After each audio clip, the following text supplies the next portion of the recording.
नमस्कार दोस्तों, स्वागत है आप सभी का आपके अपने विश्वसनीय एजुकेशनल प्लेटफॉर्म तारा गुरुकुल पर। दोस्तों, अभी रिसेंटली 18 जून 2026 को आईसीएआई ने सीए फाइनल का रिजल्ट घोषित किया है, जिसमें काफी स्टूडेंट पास हुए हैं, तो काफी को निराशा हुई है। दोस्तों, देखिए, सीए एग्जामिनेशन एक बहुत ही प्रोफेशनल, अच्छा और काफी जो है हार्डेस्ट कोर्स माना जाता है। तो दोस्तों, आप निराश ना होइए और आगे की तैयारी अपनी जारी रखिए।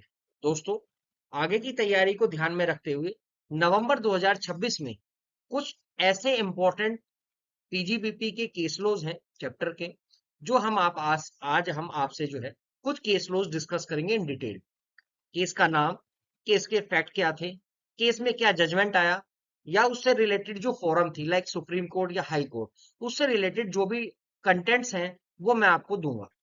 इस वीडियो में सबसे खास बात दोस्तों क्या है, इस वीडियो में मैंने जो डायरेक्ट कंटेंट उठाया है वो इंस्टीट्यूट के स्टडी मटेरियल से उठाया है, जो कि नवंबर 26 में एप्लीकेबल भी होगा। तो दोस्तों, आपको कोई भी स्टडी मटेरियल उठाने की आवश्यकता नहीं है। जो केस लो मैं बता रहा हूं वो एज इट इज मैंने जो है केस लो स्टडी मटेरियल से उठाए हुए हैं, रेलिवेंट है, मोस्ट इंपॉर्टेंट है। टोटल पीजीबीपी चैप्टर में अगर हम बात करें तो इंस्टीट्यूट ने 18 केस लो दिए हुए हैं। 5 केस लो आज हम डिस्कस करने आपके साथ जा रहे हैं। दोस्तों, इसमें सबसे इंपॉर्टेंट बात मैं आपको बताना चाहूंगा, आपके 2 मिनट जरूर लेना चाहूंगा। देखिए, जब एग्जाम को आप तैयारी कर रहे हैं तो आपको दो तीन चीजों का बड़ा ही ध्यान रखना है। एक तो आप ज्यादा बुक्स को रेफर ना करें। मेरा एक अपनी ओपिनियन रही है, मैं भी चार्टर्ड अकाउंटेंट हूं, मैं भी काफी प्रयासों के चलते बना हूं, और काफी मेहनत के दौरान जो है मैंने भी काफी चीजों का अनुभव किया है। सबसे इंपॉर्टेंट अनुभव शेयर करता हूं, ज्यादा बुक्स का आप जो है प्रयास ना करें।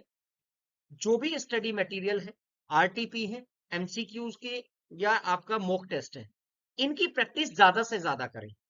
क्योंकि दोस्तों, सबसे इंपॉर्टेंट क्या है, इंस्टीट्यूट हमारी जो गाइडेंस है, जो मॉक टेस्ट है, जो आपके स्टडी मटेरियल्स है, वो अपने आप में सफिशिएंट है।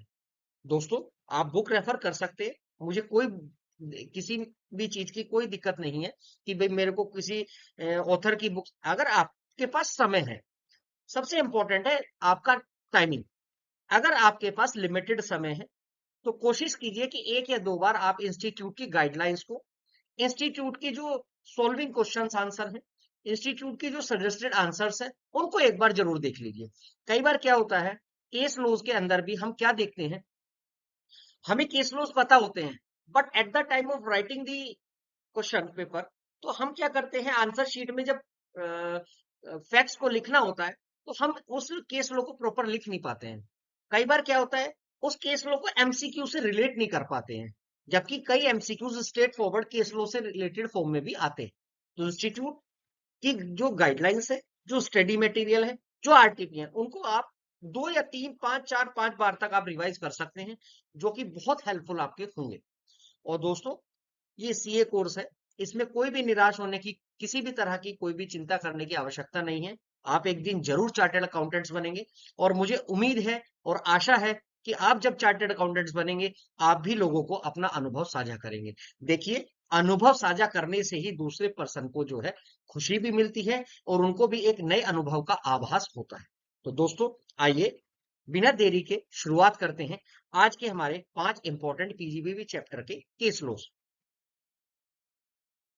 तो देखिए दोस्तों, मैंने स्टडी मटेरियल से 18 केस लो में से 5 इंपॉर्टेंट फर्स्ट केस लो उठाए हैं। देखिए, 18 ही मेरे लिए इंपॉर्टेंट है, लेकिन मैं आपको इन 2 या 3 वीडियो में टोटल 18 केस लो डालूंगा, ताकि इजी तरीके से ये चीजें आपके एग्जाम टाइम में क्विक रिवीजन में आ जाए, और आपका कॉन्फिडेंस इस लेवल का रहे कि मैंने जो 18 केस लो हैं स्टडी मटेरियल से भी कवर कर लिए हैं, ताकि इंस्टीट्यूट मेरे से अगर 18 केस लो में 2 केस लो भी एमसीक्यू फॉर्म में करता है तो मेरा अपना काम बन जाता है। तो आइए दोस्तों, शुरू करते हैं।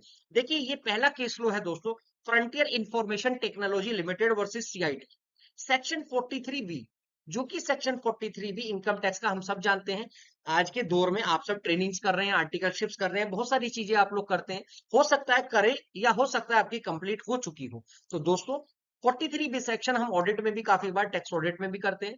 सेक्शन 43 बी कहता है कि जब एक्चुअल पेमेंट हो जाएगा ड्यू डेट की रिटर्न फाइल से पहले और मार्च से इंटरवीनिंग पीरियड में और सितंबर से पहले अगर कोई भी हम स्टैट्यूटरी पेमेंट्स कर देते हैं या एक्चुअल पेमेंट्स कर देते हैं, अब उसमें स्टैट्यूटरी भी हो सकता है, बोनस ग्रेचुटी सब आते हैं, वो स्पेसिफाइड, वो एक अलग वीडियो हमने उसकी बनाई हुई है कि सेक्शन 43 भी क्या है। अब बात आती है जब कोर्ट के पास ये केस पहुंचा तो Frontier Information Tech Limited versus DCIT, तो बेसिकली ये जो है डीसीआईटी में पहले केस चला 2008 का केस है। जजमेंट तेलंगाना हाईकोर्ट ने इसमें दिया है। इसके फैक्ट तुरंत बताता हूं। इसमें क्या था, पढ़ भी लेते हैं।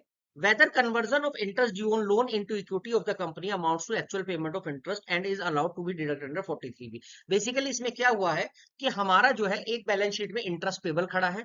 इंटरेस्ट पेबल किस चीज का खड़ा है वो मैं आपको बता देता हूं। जो Andhra Pradesh state finance corporation है, एक तो 34 करोड़ 39 लाख रुपए उसका खड़ा था, और एक मेरे पास 75 लाख रुपए आनंद Andhra Pradesh industrial development corporation limited का। बेसिकली ये एक फाइनेंस कंपनीज हैं, इनसे कुछ लोन लिया होगा या कोई फाइनेंसिंग फैसिलिटीज ली होंगी इस कंपनी ने, तो इसके जो है हमारे पास इंटरेस्ट में लायबिलिटी खड़ी थी। अब कहना यह है कि जब इंटरेस्ट लायबिलिटी हमने कन्वर्ट करके इक्विटी शेयर्स में उनको कन्वर्ट कर दिया, तो क्या ये एक्चुअल पेमेंट 43B का माना जाएगा? तो दोस्तों आइए इस केस को पढ़ लेते हैं। तो इसमें हाईकोर्ट ने क्या कहा देख लेते हैं। हाईकोर्ट ने इसमें सिंपल बोला है कि देखिए सर, अगर आप conversion of interest into equity share करते हैं तो सिंपल सी बात है कि आपकी लायबिलिटी जो है वो सीजेस टू एग्जिस्ट हो जाती है। और जब लायबिलिटी सीजेस टू एग्जिस्ट हो जाती है और किसकी फॉर्म में हो जाती है, इशू ऑफ शेयर की फॉर्म में हो जाती है, the same would be tantamount to actual payment within the meaning of section 43B। तो therefore it is entitle to claim benefit of deduction under 43B। तो इसका डिडक्शन हमें मिल जाएगा। तो कई बार एमसीक्यूज में आपसे पूछ लिया जाता है कि इंटरेस्ट को कन्वर्ट करके इक्विटी शेयर की फॉर्म में ले आए, तो इंटरेस्ट का पेबल का जो बेसिकली आप देखेंगे तो बैलेंस शीट में वो कन्वर्ट होकर कहाँ चला जाता है, इक्विटी शेयर में चला जाता है। तो कहने का मतलब लायबिलिटी जो है सीजेस टू एग्जिस्ट है। तो कोर्ट यही रूलिंग करते हैं कि देखिए जब लायबिलिटी आपकी नहीं बची तो उसको एक्चुअल पेमेंट ही आप मानेंगे, और उस फैक्ट्स को कोर्ट ने कहा कि आप 43B की डिडक्शंस ले सकते हैं। तो दोस्तों मैंने किस तरह से दिया कि ये सेक्शन 43B से रिलेटेड है, conversion of interest into equity share. जब भी आप एग्जाम टाइम पे इनका रिवीजन करेंगे तो आप सीधा सीधा फैक्ट देखिए। इसी तरह भी अगर आप प्रेजेंटेशन दोस्तों कर देंगे अपने एग्जाम में, इन 5 लाइन के बेस पे भी प्रेजेंटेशन कर देंगे। जैसे सेक्शन लिख दीजिए कि किस सेक्शन से रिलेटेड है, कंसेप्ट क्या था, थीम क्या थी, बेसिकली एजेंडा क्या था कोर्ट के पास, फैक्ट्स क्या थे, एसएससी कन्वर्ट करता outstanding liability into equity shares, issues क्या था, इशू ये था कि 43B मिलेगा या नहीं मिलेगा, फिर जजमेंट क्या आया। अगर इस तरह से भी आप अपनी केस स्टडीज 5 छोटे से शॉर्ट फॉर्म में भी लिख सकते हैं तो आपके मार्क्स कहीं नहीं कटेंगे।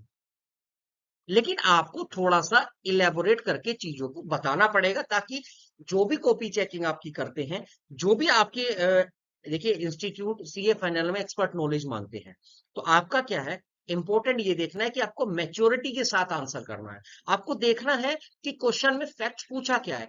आपने क्वेश्चन को 2 टाइम्स, एक बार के लिए पढ़ लिया, एक या 2 बार के लिए पढ़ लिया और अच्छे से समझ लिया, आंसर मैं कहता हूं कभी भी आपका गलत नहीं हो सकता।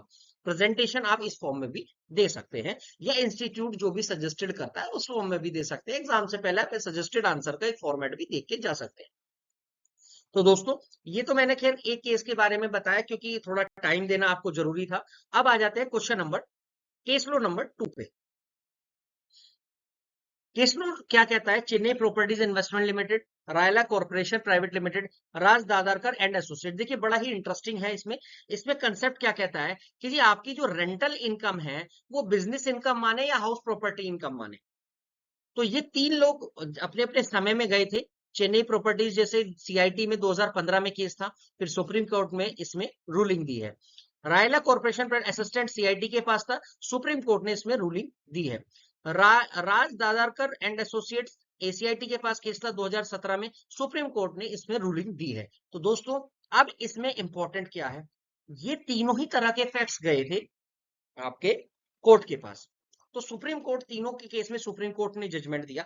तो इसमें अल्टीमेटली क्या हुआ, उसमें फाइनल कहते हैं कि इसमें क्या करा, जब सुप्रीम कोर्ट की रूलिंग आ गई तो इसमें जो फाइनेंस एक्ट में जो है एक अमेंडमेंट आया।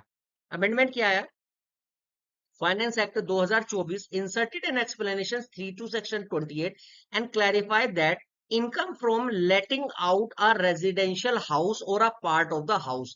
देखिए, जब भी एमसीक्यू में अगर इस तरह का पूछेंगे तो आपको कहीं ना कहीं ट्रिकीनेस ये डालेंगे कि आपको इनकम फ्रॉम हाउस प्रॉपर्टी दिया है या इनकम फ्रॉम कमर्शियल ऑपरेशन का दिया है या आपका जो है लेट आउट का काम है। तो ये बड़ा आपको क्लिक करना है एक बार में ही कि पूछा क्या है। तो अगर इसमें यही बोला है कि अगर जो भी लेट आउट करेंगे और वो रेजिडेंशियल हाउस या पार्ट ऑफ द हाउस को करेंगे residential by the owner would be chargeable to tax under the head income from house property and will no longer be considered under the PGBP head even though the main business of the SSC is to let out the residential house property। तो ultimately अगर residential house properties का मेरा business भी क्यों ना हो, अगर मेरी रेजिडेंशियल प्रॉपर्टीज है तो एक्सप्लेनेशन 3 टू सेक्शन 28 ये बोलती है कि आपको पीजीबीपी में चार्ज नहीं करना, फिर वो इनकम फ्रॉम हाउस प्रॉपर्टी में जाएगा। Accordingly the rational above ruling hold good only in respect of resident letting out the commercial properties. अगर आपका सिंपल सा मैं बताता हूँ, कोर्ट ने क्या कह दिया चेन्नई प्रॉपर्टीज के केस में, उन्होंने बोला कि देखिए मैं दिखा देता हूं, Chennai properties and the Supreme Court observed that holding the properties and earning income by letting out these properties is the main objective of the company। Court ने देखा थी कंपनी का काम ही मेन ऑब्जेक्टिव जो है वो लेट आउट का है। फर्दर रिटर्न जो इनकम फाइल की कंपनी ने accepted by the assessing officer, the entire income of the company comprised the form of letting out from such property, and Supreme Court accordingly held that income was taxable as business, likewise और रयाला corporation limited. तो रयाला और चेन्नई के case में उन्होंने same facts को देखते हुए ये जजमेंट दिया कि जी इनकम फ्रॉम हाउस प्रॉपर्टी है, वो इनकम फ्रॉम बिजनेस इनकम है, हाउस प्रॉपर्टी नहीं, मैं गलत बोल गया। चेन्नई और रयाला में इनकम फ्रॉम बिजनेस है क्योंकि उनका मेन ऑब्जेक्टिव उसी तरह का है, लेट आउट का काम है। लेकिन जो आपका राज दादारकर एंड एसोसिएट का केस है उसमें उन्होंने क्या बोला, however in Raj Dadarkar and associates जो 2017 का रूलिंग है, on account of lack of sufficient material to prove that the substantial income of the SSC was from letting out of the property. इसमें वो ये कह रहे हैं कि कोर्ट के पास तक सफिशिएंट डॉक्यूमेंट नहीं पहुंचे, कोर्ट के पास जो डॉक्यूमेंट जजमेंट करने के लिए सहायक होते हैं वो नहीं पहुंचे, और उनकी वजह से फिर कोर्ट ने क्या कहा, कोर्ट ने कहा जो रेंटल इनकम है has to be assessed as income from house property. देखिए बड़ा ही ट्रिकी केस लो है, इंपॉर्टेंट भी कह सकते हैं क्योंकि एग्जाम में आ सकता है। अब सबसे इंपॉर्टेंट बात यह है, फाइनल आकर आते हैं इस केस लो पे, तो Chennai properties and investment limited Rayala के केस में उसने कहा कि देखिए मैंने फैक्ट्स चेक करे हैं, ऑब्जेक्टिव कंपनी का लेटिंग आउट का है, कमर्शियल प्रॉपर्टीज का है, चीजें हैं, फैक्ट्स हैं, वो ऐसा लग रही है जैसे बिजनेस की है, तो इसीलिए ये सारी इनकम बिजनेस में टैक्सेबल होगी, पीजीबीपी में टैक्सेबल होगी। अब at the same time Raj Dadarkar and associate के केस में उन्होंने कहा कि देखिए हमारे पास कोर्ट के पास सफिशिएंट मटेरियल एविडेंसेस नहीं पहुंचे हैं, जो भी हमें चीजें चाहिए थी एक चीज को डिसाइड करने के लिए वो नहीं पहुंची हैं, तो अगर वो नहीं पहुंची है तो कोर्ट ने कहा कि इनकी जो इनकम है वो इनकम फ्रॉम हाउस प्रॉपर्टी में आप जो है एसेस कीजिए और अकॉर्डिंगली अपना रिटर्न फाइल कीजिए। तो बेसिकली ये जजमेंट था, तो इसीलिए ध्यान से देखना है आपको, अगर क्वेश्चन आता है तो आपको दोनों दो एक तरफ आपको जजमेंट देना है और राज दादागर के केस में एक डिफरेंट जजमेंट आपको देना है। के एंड कंपनी के केस में सेक्शन 28 में इसमें बेसिकली क्या कह रहे हैं कि जो इंटरेस्ट ऑन मार्जिन मनी है दोस्तों, इंटरेस्ट ऑन मार्जिन मनी, अब मार्जिन मनी किस तरह की बात कर रहे हैं, तो ये 2014 का सीआईटी वर्सेस के एंड कंपनी का केस था, तो ये बेसिकली आईटीआर दिल्ली का केस है। तो इसमें क्या कहा गया है, whether interest income on margin money deposited with the bank for obtaining bank guarantee to carry on the business taxable under the head PGBP and under the head income from other sources। तो ये कहना चाहते हैं कि जो interest income है किस पर, मार्जिन मनी पर। मार्जिन मनी कौन सी, वो मार्जिन मनी जो हम बैंक में डिपॉजिट करते हैं for obtaining the bank guarantee. देखिए जो दोस्तों आप सभी जानते हैं, सीए के स्टूडेंट हैं, आप सारी चीजें जानते हैं कि बैंक गारंटी क्या होती है। तो बैंक गारंटी जब हम बैंक से लेते हैं तो हमें एक स्पेसिफाइड अमाउंट बैंक में जमा करानी होती है, that is called margin money. अब वो मार्जिन मनी पर हमें कोई इंटरेस्ट मिलता है, देखिए बैंक कोई पैसा ऐसे तो रखेगा नहीं, उस पर मान लो मार्जिन मनी हमने एज अ सिक्योरिटी जमा करा दिया और उस पर हमें कोई इंटरेस्ट मिला, तो वो कहते हैं, ये केस पहुंचा जब कोर्ट के पास, तो उन्होंने उनसे पूछा गया कि जो है income from house house property में आप, sorry, income from other sources में इसको कंप्यूट करें या पीजीबीपी में कंप्यूट करें। चैलेंज यहाँ पर है। अब क्या बोला गया डिसीजन में, interest income from deposit made by the SSC is inextricably linked to the business। देखिए मैं गारंटी क्यों लूंगा, गारंटी मैं क्यों लूंगा, क्योंकि मुझे आगे देनी है। किस पर्पस के लिए, बिजनेस के पर्पस के लिए है। तो अब मैं कोई मार्जिन मनी रखता हूं, तो जाहिर सी बात है मैं अपनी कंपनी के अकाउंट से डेबिट करूंगा, कंपनी के अकाउंट से ही वो जाएगा, कंपनी के नाम पर ही मार्जिन मनी क्रिएट होगी। Margin money just form FDR की फॉर्म्स में हो सकता है, कुछ भी सिक्योरिटी डिपॉजिट हो सकता है, तो अब उस पर मुझे कोई इंटरेस्ट मिलता है। तो अल्टीमेटली अगर एफडीआर पर मुझे इंटरेस्ट मिलेगा तो एफडीआर भी मेरी बिजनेस से रिलेटेड है। तो इसीलिए कोर्ट ने इसी चीज को ध्यान में रखते हुए, therefore it can not be treated as income from under the head income from other sources. The margin money requirement was essential element for obtaining bank guarantee. If the SSC had not furnished the bank guarantee, it would not have got the contract। यानी हमें कहीं tender भरा, tender में मैंने guarantee जमा करी, guarantee लेने के लिए मैं बैंक के पास गया। अब जब मैं बैंक के पास गया तो बैंक ने बोला एक मार्जिन मनी जमा करो। अब वो मार्जिन मनी मैंने एफडीआर की फॉर्म में, लेट सपोज हमने जमा कर दी। अब एफडीआर की फॉर्म में जब जमा की तो एक पर्टिकुलर पीरियड के बाद हमें उस पर इंटरेस्ट मिला।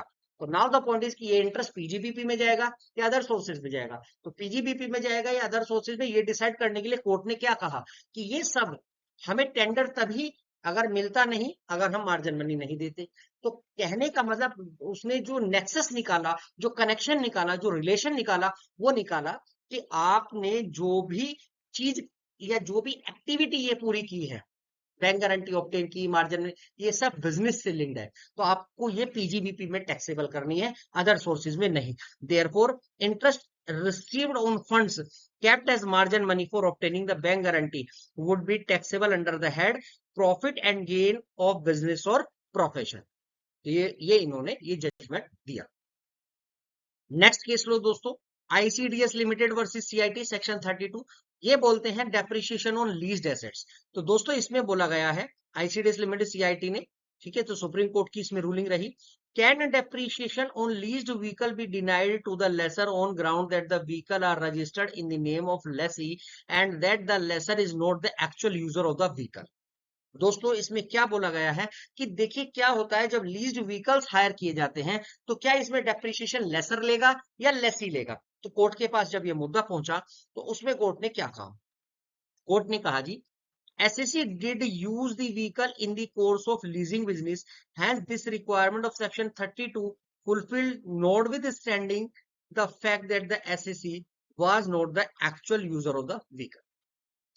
बेसिकली ये कहना चाह रहे हैं कि जो सेक्शन 32 है वो दो रिक्वायरमेंट होती है, एक तो होती है ओनरशिप की, एक होती है यूसेज फॉर बिजनेस की। As the condition for claiming the depreciation as far as usage the asset is concern. तो the section required that asset must be use in the course of business, it does not required कि mandatorily actually use नहीं उसको देखते। कहने का मतलब दो दो रिक्वायरमेंट है सेक्शन 32 की, जो मैंने ऑलरेडी भी डिस्कस किया है। सेक्शन जो 32 मैंने एक वीडियो डाली थी दोस्तों, डेप्रिसिएशन की डिटेल्ड वीडियो थी, उसको जरूर देखिएगा। दो रिक्वायरमेंट थी, पहली रिक्वायरमेंट थी ओनरशिप से रिलेटेड, एक रिक्वायरमेंट थी यूसेज से रिलेटेड। ओनरशिप तो क्लियर है जी, लेसर की है। यूसेज की बात करें तो ऐसा जरूरी नहीं है कि लेसी अगर यूज करता है तो उसको एक्चुअल डेप्रिसिएशन के लिए कभी नहीं बोला है। तो इसीलिए यूसेज भी कहां पर फॉल करेगा, यूसेज भी फॉल करेगा लेसर के पास, क्योंकि वो नॉर्मल कोर्स ऑफ बिजनेस में यूज कर रहा है। अब इंपॉर्टेंट क्या है, तो इसीलिए आप यहां पर क्या डिसाइड हुआ, मुद्दा क्या है, मुद्दा है can the lessor claim depreciation on leased assets. तो द प्रूफ ऑफ ओनरशिप, अब उन्होंने कॉन्ट्रैक्ट रिव्यू किया, कोर्ट ने सारी चीजें रिव्यू एग्रीमेंट देखने के बाद उन्हें क्या लगा, उन्होंने नोटवर्दी चीजें क्या लिखी कि SSC is exclusive owner of the vehicle at point of time. SSC exclusive owner है lessor. SSC is empowered to repossess the vehicle in case of lessee commit a default. अगर वो पैसे नहीं देता, पेमेंट नहीं करता XYZ से, तो उसके पास राइट है रीपोसेस ले लेगा। लीज पीरियड के बाद वो एसेट कहां चली जाएगी, वो वापस कर दी जाएगी लेसर को।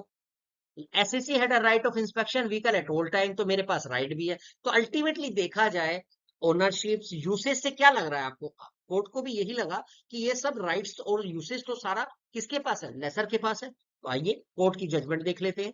The SSC lessor was therefore entitled to claim depreciation in respect of vehicle leased out since it has satisfied both the requirement section 32. कौन सी रिक्वायरमेंट थी दोस्तों, याद रखना, ownership and usage, namely the ownership of the vehicle and its usage in the course of business. इसीलिए उनको क्या बोला, allowed.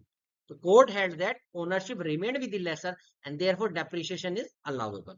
तो ये केस लो के बाद आपको ये चीज ध्यान रखनी है कि लेसर अगर इस तरह की चीजें मिलेंगी तो आपको दोनों चीजें ध्यान रखनी है, 32 को भी देखना है और साथ में इस केस को भी देखना है और फिर फाइनल जजमेंट लेना है।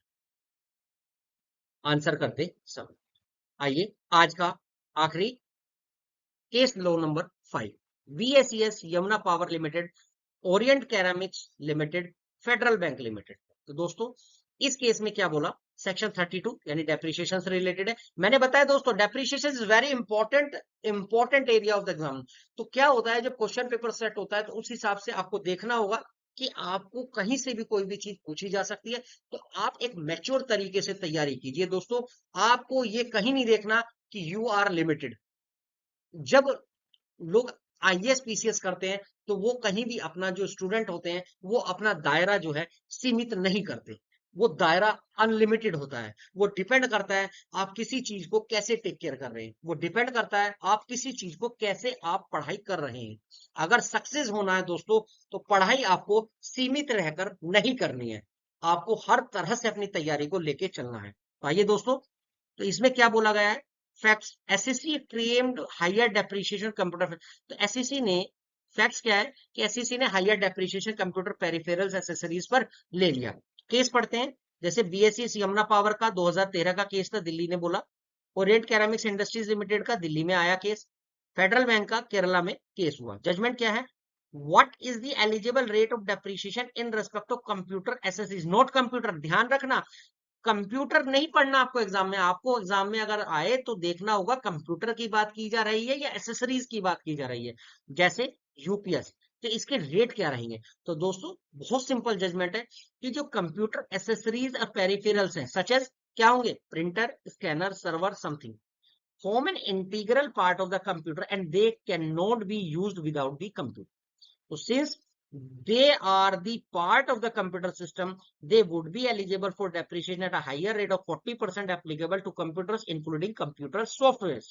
तो इसीलिए दोस्तों यूपीएस पर भी, स्कैनर पर भी, प्रिंटर पर भी क्या रेट लगेगा, 40%, being eligible rate of depreciation computers including computer software and not at the general rate 15%। जब 15% क्या होता है, प्लांट एंड मशीनरी का, जो कहीं प्लांट एंड मशीनरी स्पेसिफिक किसी कैटेगरी में फॉल नहीं करते, हम उसको 15% का देते हैं। लेकिन यहां पर स्पेशली बोल दिया कि जो भी कंप्यूटर एसेसरीज और पेरिफेरल्स है उस पर 40% लगेगा रादर देन 50%, ले 15%। अब इसमें एक बात और आती है कि जी can EPBX and mobile phones treated as computer peripherals और accessories are entitled to higher depreciation, answer is no, never. ये मैं ऑलरेडी सेक्शन 32 की जो वीडियो डाली है उसमें मैंने ये क्लियर भी किया था, जो ईपीबीएक्स एंड मोबाइल फोन्स होते हैं वो कंप्यूटर का पार्ट नहीं होते, कंप्यूटर इनके बिना भी चलता है। तो इसीलिए दोस्तों यही जजमेंट और यही कंसेप्ट आपको माइंड में रखना है while giving the answer in the exam.